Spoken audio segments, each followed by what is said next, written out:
soin de toi. C'est pas moi qui vais prendre soin de toi. Prends soin de toi toi-même. Commence par faire attention à ta vie, à ton hygiène de vie. Fais ce qu'il faut pour être en forme. L'activité physique, quel que soit l'âge, permet non seulement d'augmenter son espérance de vie en bonne santé, ce qui est important, mais surtout permet de conserver sa lucidité et de conserver un cerveau efficace. Si on ne doit parler que du cerveau, parce que ça joue sur tout le reste de l'organisme.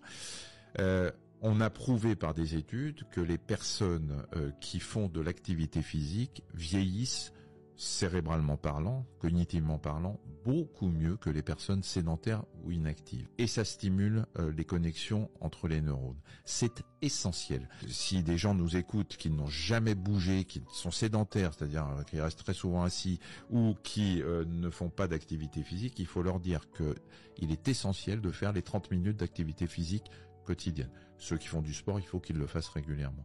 La deuxième chose quand on vieillit, c'est les relations sociales.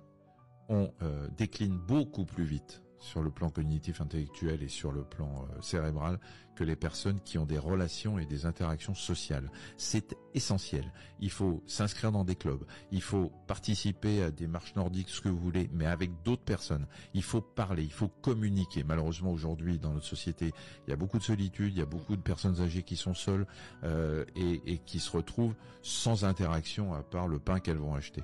Et ça, c'est impératif. Si tu appuies sur les deux leviers, l'activité physique et les relations sociales, ton cerveau vieillira bien.